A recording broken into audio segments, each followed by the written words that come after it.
Dari Kisah Para Rasul. Sekali peristiwa, sesudah menyembuhkan seorang lumpuh, Petrus dan Yohanes berbicara kepada orang banyak. Tiba-tiba mereka didatangi imam-imam dan kepala pengawal bait Allah, serta orang-orang Saduki. Mereka ini sangat marah karena Petrus dan Yohanes mengajar orang banyak dan memberitakan bahwa dalam Yesus ada kebangkitan dari antara orang mati.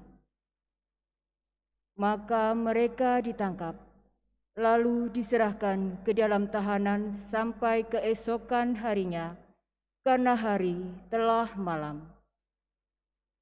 Tetapi di antara orang yang mendengar ajaran itu, banyak yang menjadi percaya, sehingga jumlah mereka menjadi kira-kira 5.000 orang laki-laki. Pada keesokan harinya, pemimpin-pemimpin Yahudi, serta tua-tua dan para ahli Taurat, mengadakan sidang di Yerusalem dengan imam besar Hanas dan Kayafas, Yohanes dan Alexander, dan semua orang lain yang termasuk keturunan imam besar.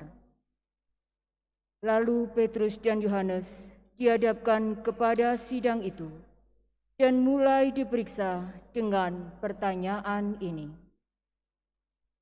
Dengan kuasa manakah atau dalam nama siapakah kamu bertindak demikian itu?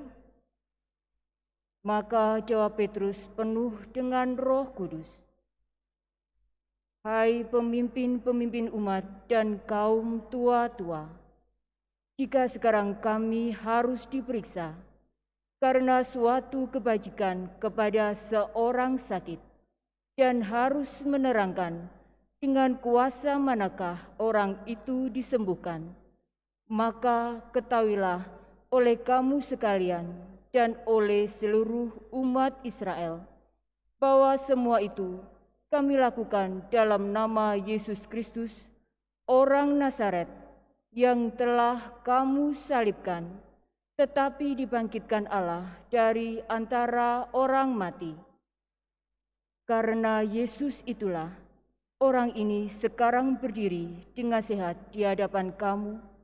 Yesus adalah batu yang dibuang oleh tukang-tukang bangunan, yaitu kamu sendiri. Namun ia telah menjadi batu penjuru.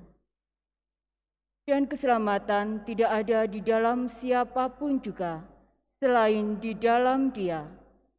Sebab di bawah kolong langit ini tidak ada nama lain yang diberikan kepada manusia yang olehnya kita dapat diselamatkan."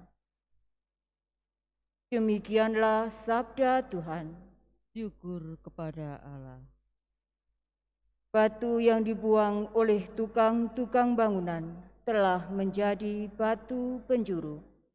Batu yang dibuang oleh tukang-tukang bangunan telah menjadi batu penjuru.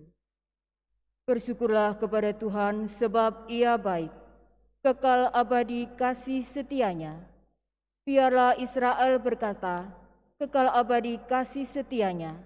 Biarlah orang yang takwa pada Tuhan berkata, kekal abadi kasih setianya.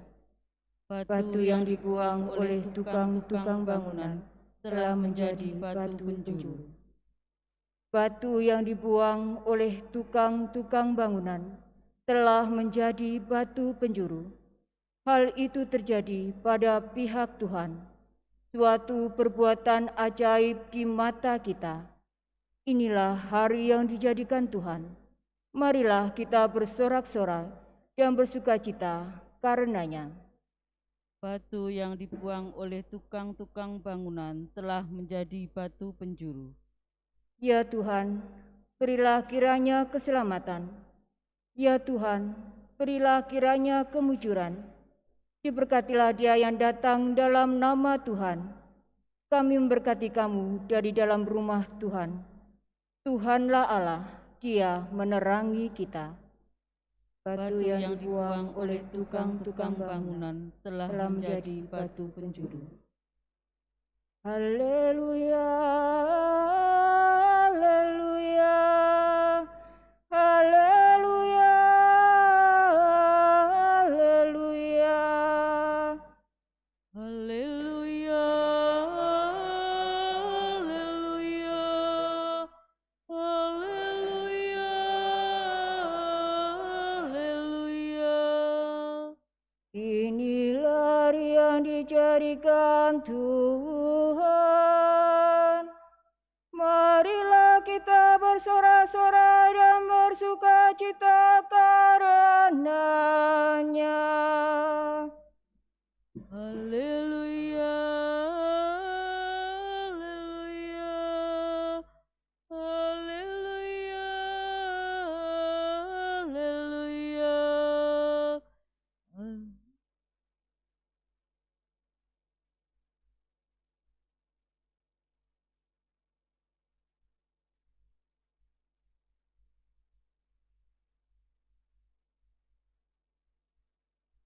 Tuhan bersamamu. Dan bersama rohmu. Inilah Injil suci menurut Yohanes. Dimuliakanlah.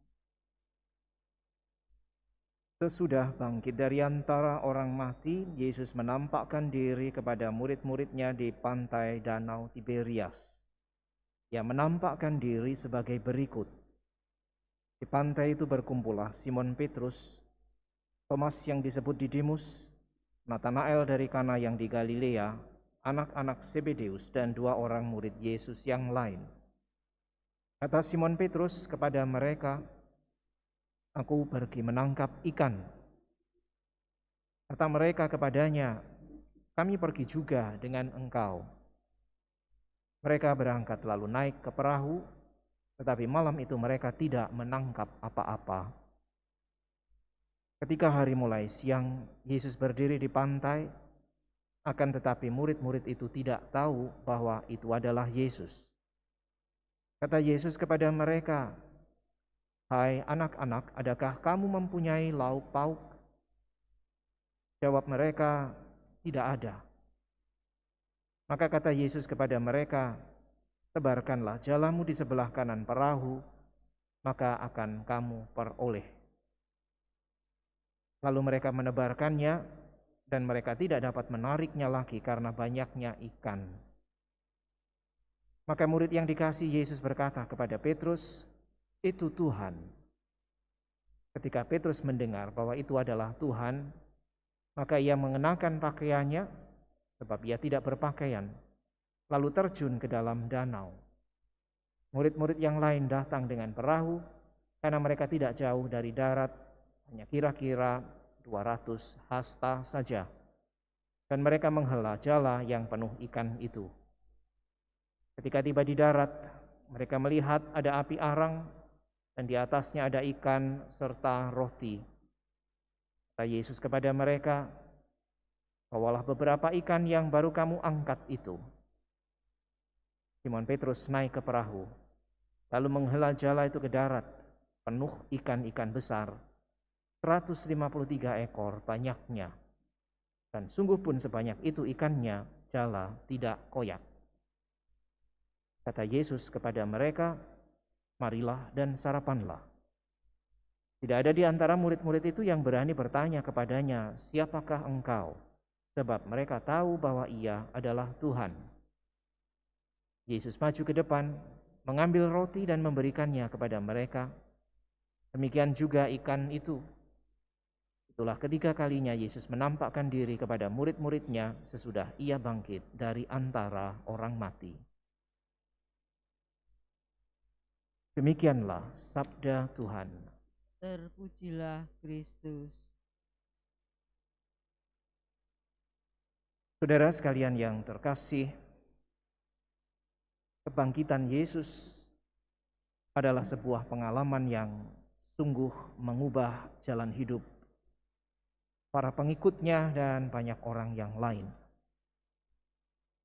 Dan itulah tadi yang dikisahkan di dalam bacaan yang pertama, bagaimana kesaksian para murid akhirnya membuat banyak orang yang mendengarkan ajaran itu menjadi percaya, sehingga jumlah mereka bertambah. Tadi dikatakan kira-kira 5.000 orang laki-laki. Maka penerimaan akan kabar keselamatan, akan kebangkitan Kristus yang sebelumnya diketahui wafat di atas kayu salib adalah sebuah penerimaan iman yang membuat para pengikutnya mengalami kebaruan. Apa yang awalnya menjadi pengalaman yang menakutkan, sekarang justru menjadi pengalaman yang diwartakan sebagai sumber keselamatan. Bahwa lewat salib, Allah membawa Yesus sampai kepada kebangkitan, dan karena itu tanda bahwa Yesus sungguh orang benar di hadapan Allah. Saudara sekalian yang terkasih, maka penerimaan inilah yang dibutuhkan untuk boleh mengalami semakin besar karya keselamatan yang Tuhan berikan kepada manusia. Karya keselamatan yang akhirnya mengajak manusia untuk menanggapi sapaan Tuhan, menanggapi sabdanya, menanggapi mungkin juga perintah dan ajakannya. Seperti Petrus dan para murid yang lain yang menanggapi ajakan Tuhan dengan menebarkan jala tanpa protes satu kata pun, meskipun mereka tahu bahwa semalaman mereka tidak bisa mendapatkan ikan. Saudara sekalian yang terkasih, di dalam ketaatan iman seperti inilah keselamatan didapatkan. Keselamatan didapatkan karena kita mengakui bahwa Yesus adalah Sang Penyelamat, Dia adalah Tuhan. Dan pengakuan itu bisa terjadi kalau kita sungguh juga menyadari betapa rapuhnya diri kita dan betapa kita membutuhkan Tuhan. Maka mari di dalam kerendahan hati kita semakin mohon kepada Tuhan untuk boleh semakin juga mengimani Dia. Dan dengan mengimani Dia semoga kita juga semakin tahu diri bahwa senantiasa ada hal yang bisa kita perbaiki, kita kembangkan di dalam hidup kita kalau kita mau sungguh menerima Tuhan di dalam hidup kita.